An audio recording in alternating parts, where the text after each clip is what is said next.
It's late summer 1487. In a chamber at Wingfield Manor, Elizabeth, Duchess of Suffolk, sits by a leaded window, the air heavy with the scent of beeswax and damp stone.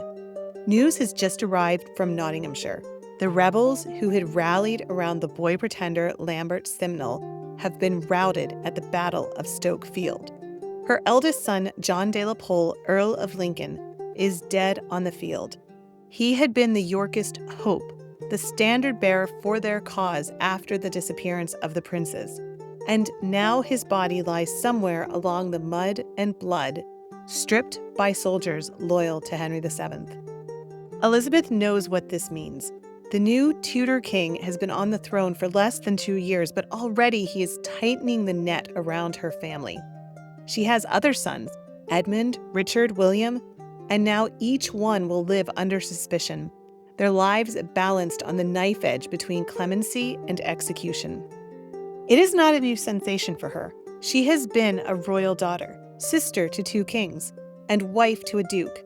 But in the game of thrones that has consumed England for decades, titles have never been shields. The Yorkist age is ending, and for the women who bear its blood, the danger will not end with this battle.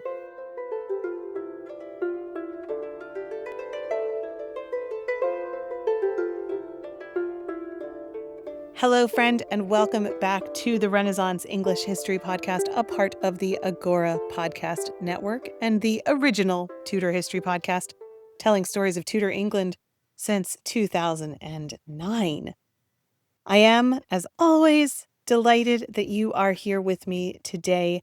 We are going to talk about the sisters of Edward IV and Richard III. And what happened to their children, because that is quite a saga. We've talked about different parts of them before in different episodes.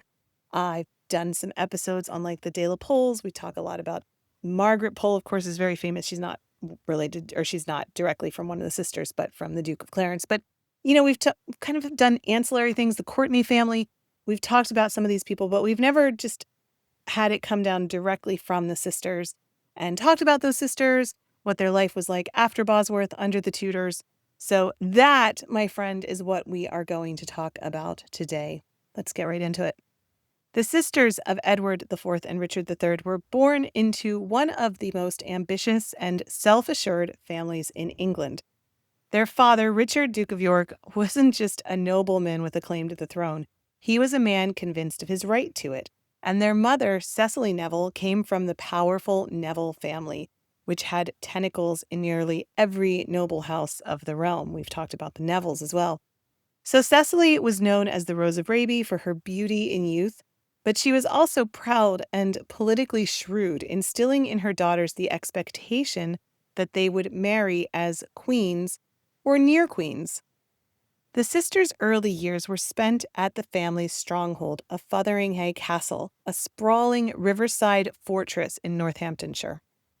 Here they had the typical education of high-born girls, lots of reading and music and embroidery. They learned management of large households. They also probably absorbed, maybe even unconsciously at first, the rhythms of political maneuvering. Their uncles and cousins and brothers were deeply enmeshed in the politics of the 1450s as the Wars of the Roses simmered into open conflict. By the time Edward IV seized the throne in 1461, the sisters were already pawns in an international marriage market. Their unions would be used to cement alliances, neutralize rivals, and expand Yorkist influence abroad. But the same marriages that seemed advantageous in the 1460s would, within a generation, draw their children into rebellions and plots against the Tudors. The sisters were not just footnotes to their brothers' reigns. They were conduits through which Yorkist blood and Yorkist claims flowed into the next century. Let's start with Anne of York. She was the eldest surviving daughter of Richard, Duke of York, and Cecily Neville. Born in 1439, she grew up with all the same privileges of a great magnate's daughter and the heavy expectation that her marriage would serve the political fortunes of the family. In 1447, she was about 8 years old. She was betrothed to Henry Holland, the third Duke of Exeter. This match looked super powerful on paper. Exeter was of royal blood, a great-grandson of John of Gaunt and one of the richest nobles in England. But politics soon turned the alliance sour. Exeter was a staunch Lancastrian, fiercely loyal to Henry VI. And when civil war broke out, he and Richard of York were enemies. This left Anne in a really awkward position. The Duke of Exeter fought against her father at the Battle of St. Albans in 1455 and again at Towton in 1461, where Edward IV's victory forced Exeter into exile. Anne remained in England, effectively separated from her husband. She never reconciled with him, and after years of estrangement, she actually got an annulment in 1472.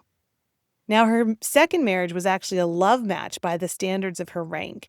In 1474, she married Sir Thomas St. Leger, a loyal supporter of Edward IV.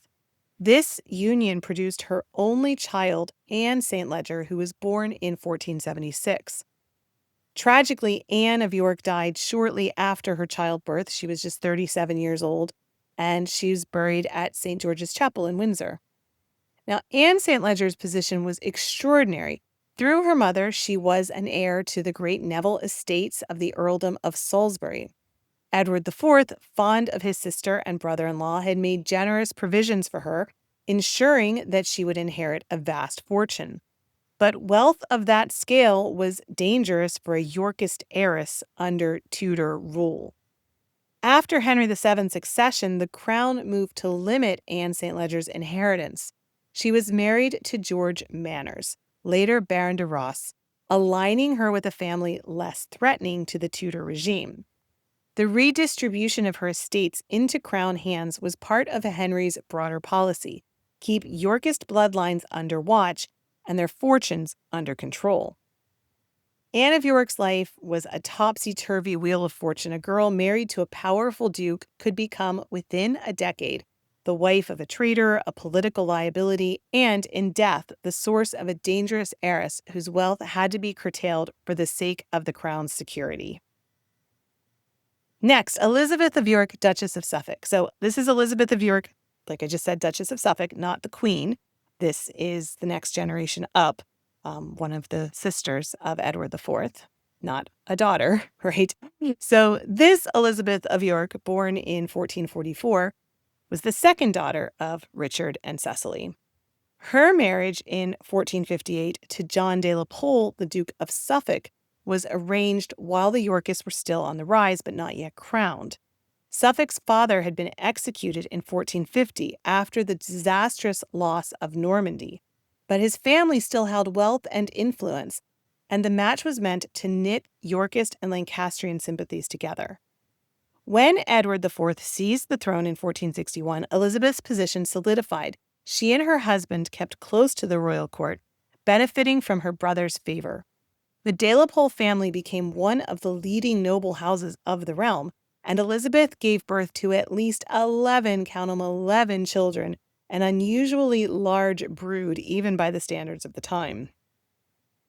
Her eldest surviving son, John de la Pole, the Earl of Lincoln, was named by Richard III as his heir presumptive after the death of young Edward of Middleham. This positioned Elizabeth's family at the very heart of the Yorkist succession. But Bosworth in 1485, of course, changed everything. Henry VII claimed the throne, and while Lincoln outwardly reconciled, he was soon involved in the Lambert-Simnel Rising of 1487. He fell at the Battle of Stoke Field, the last pitched battle of the Wars of the Roses, leaving Elizabeth with the grief of losing her son and the knowledge that her family was now firmly in the Tudor crosshairs. The other de la Pole brothers were no less problematic for the new regime. Edmund de la Pole inherited the Suffolk title and for years vacillated between apparent loyalty and open defiance. By 1501, he was in exile and eventually handed over to Henry VII under the promise of mercy, a promise that Henry VIII ignored when he executed Edmund in 1513. Richard de la Pole, styled by continental allies as the White Rose, spent most of his life abroad as a rallying point for anti-Tudor plots, dying in the Battle of Pavia in 1525 while fighting for France. Elizabeth herself managed to survive all of this turmoil, She died in 1503 at the age of 59. She had seen her sons lead rebellions, die in battle, or live in perpetual exile, all because the blood in their veins made them a threat to the Tudor crown. Her life shows the harsh truth that for Yorkist women, survival often meant keeping one's head down, but their children's ambitions could undo even the most careful discretion. Next up, Margaret of York, Duchess of Burgundy. Margaret of York, born in 1446, was the third surviving daughter of Richard and Cecily, and the one whose life took her the farthest from England. In 1468, at the age of 22, she married Charles the Bold, Duke of Burgundy, in one of the most glittering dynastic unions of the century. The marriage was a triumph for Edward IV's diplomacy, sealing an alliance with one of the wealthiest and most sophisticated courts in Europe. The celebrations in Bruges were legendary: pageants, jousts, feasts, and a wedding dress of cloth of gold so heavy that Margaret had to be supported as she walked. Margaret's marriage was childless, but she embraced her role as Duchess of Burgundy with vigor. She became a patron of the arts, of printing, and of religious institutions, and she involved herself in Burgundian politics. When Charles was killed in 1477, she became stepmother and advisor to his heiress, Mary of Burgundy, and helped arrange Mary's marriage to Maximilian of Austria, a union that would eventually bring the rich Burgundian territories under Habsburg control, igniting decades of rivalry between France and the Habsburg dynasty. It was after 1485, with the fall of Richard III and the rise of Henry VII, that Margaret became such a thorn in the Tudor king's side. From her base in Mechlin, she acted as the unofficial headquarters for Yorkist exiles. She provided refuge, money, and legitimacy to claimants who challenged Henry's rule. She openly backed Lambert Simnel in 1487, even sending troops to Ireland to support his cause. Later, she championed Perkin Warbeck, insisting that he was her nephew, Richard, Duke of York, one of the princes in the Tower, and introducing him to European courts as the rightful king of England. Margaret's support wasn't just symbolic. She helped arrange military aid for Warbeck's attempted invasions. She forced Henry VII to expend considerable money, resources, quashing the threat. Her refusal to acknowledge Tudor legitimacy made her persona non grata in England, and Henry forbade any of her English relatives from corresponding with her. Despite her political defiance, Margaret remained a respected figure in Burgundy. She died in 1503 at the age of 57, still unrepentant in her Yorkist loyalties. From across the Channel, she had kept the embers of the Yorkist cause alive for nearly 2 decades after Bosworth, a living reminder that the threat to the Tudors wasn't confined just to English soil. Before we jump into what happened to the next generations of these Yorkist sisters, I wanted to take a quick moment to remind you about something I'm so excited about. TudorCon is coming so soon, October 3rd through 5th, and you can come from anywhere in the world with TudorCon from home. If you've ever wished you could spend a whole weekend geeking out on Tudor history with other people who love it as much as you do, not having to travel, this is for you. 3 days of expert talks, Q&A sessions, games, behind-the-scenes chats, all sorts of fun Tudor-themed extras, streamed right to wherever you are in the world. You'll come away having deepened your appreciation of Tudor history, being more excited about your passion for Tudor history, and having a community that's going to help support you as you grow and learn more. This is the space for Tudor history nerds to unite, to come together, to get excited, to be seen, to be known, to get excited about your passion. I'm so excited. So head to englandcast.com/TudorCon from home and reserve your spot. And if you enter the code EARLYBIRD, you will save $15 off of the ticket. It's a steal anyway at $49, but you can get it for $34 with the code EARLYBIRD for all 3 days. It's going to be so much fun. So englandcast.com/TudorCon from home. All right, let us carry on. So the sisters of Edward IV and Richard III did not live to see the complete extinction of the Yorkist cause, but their children and grandchildren were at the center of the last serious threats to Tudor rule. Anne of York's only child, Anne St. Leger, like we said, saw her vast Neville inheritance curtailed under Henry VII. Married to George Manners, later Baron de Ross, she bore several children, including Thomas Manners, who became the first Earl of Rutland under Henry VIII and was actually a great favorite of Henry VIII. This branch avoided rebellion, but their claim through the female line still made them figures of interest in the Tudor court. The Rutland line would persist as a prominent noble house well into the Elizabethan era, its Yorkist blood now safely loyal to the crown. Elizabeth of York, Duchess of Suffolk, left the most dangerous legacy. Her son, John de la Pole, Earl of Lincoln, fell at Stoke, like we said, in 1487. Then Edmund de la Pole, 3rd Duke of Suffolk, spent years in exile before his execution by Henry VIII in 1513. And Richard de la Pole was killed at the Battle of Pavia while fighting for France. The younger de la Poles, such as William, lived quietly or were kept under close watch, but the line's potential to spark rebellion lingered in Tudor paranoia long after their military threat was gone. Margaret of York had no children of her own, but her stepdaughter Mary of Burgundy's marriage to Maximilian of Austria created a political earthquake. This union brought the wealthy Burgundian territories into the Habsburg sphere, setting off this long-running rivalry between France and the Habsburgs. The rivalry would define European politics for much of the 16th century and inevitably draw England into the shifting alliances and hostilities, particularly during the reign of Henry VIII, when English diplomacy was often balanced between these two great powers. By the mid-Tudor period, the direct female line descendants of Edward IV's sisters were largely integrated into Tudor nobility.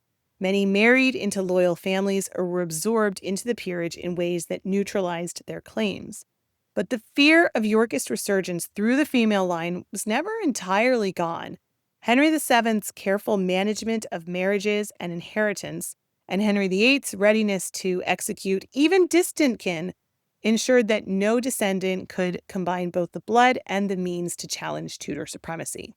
Even decades after Bosworth, the Tudors still looked warily at families descended from 3 Yorkist princesses, knowing that the past was never entirely dead. So it's now 1503, and in quick succession, 2 of the York sisters are gone. In Burgundy, Margaret of York's funeral is a lavish, formal affair. She's laid to rest in the Church of the Cordeliers in Mechlin, far from the English castles of her childhood.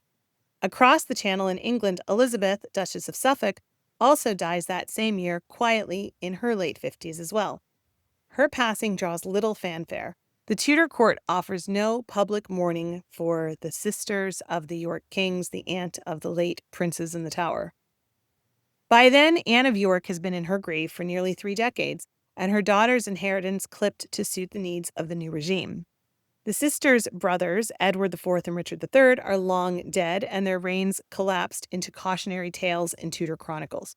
And yet, in noble houses across England, children still carry the blood of York, some content to serve the Tudors, others dreaming perhaps of what might have been. And for the Tudors, that was the problem. Bloodlines linger, and ambition can skip a generation. It would take another 20 years before the last serious claimant, Richard de la Pole, fell on a foreign battlefield. Only then could the Tudors stop looking over their shoulders, though, of course, Henry VIII would continue to be nervous and paranoid about his York cousins, as we see with Margaret Pole and the other relatives of the male line from the Duke of Clarence. The sisters themselves were gone, but the dynasty that they had helped to build and defend still haunted England's throne long after their death.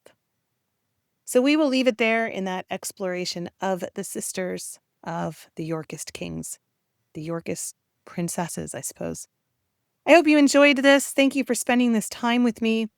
As always, you can leave a comment wherever you're listening to this. I do like reading your feedback and your thoughts. So leave a comment, let me know what you thought, and if you ever have episode ideas, I would love to hear that as well. You can also join the Tudor Learning Circle. TudorLearningCircle.com is a social media network just for Tudor nerds. TudorLearningCircle.com. All the fun of Tudor history without any of the social media drama. I guess we will leave it there. Oh, and TudorCon from home. Englandcast.com/TudorCon from home. All right, my friend, thanks for spending the last 20 minutes with me or so. I will be back again in a week. I'll be on YouTube videos before then. And have an amazing week. Bye-bye, friend. Blow, northern wind, send who may be sweating. Blow, northern wind, blow, blow, blow. grote boord in bouwde briek, dat solis semlis onzicht. Mens voel mij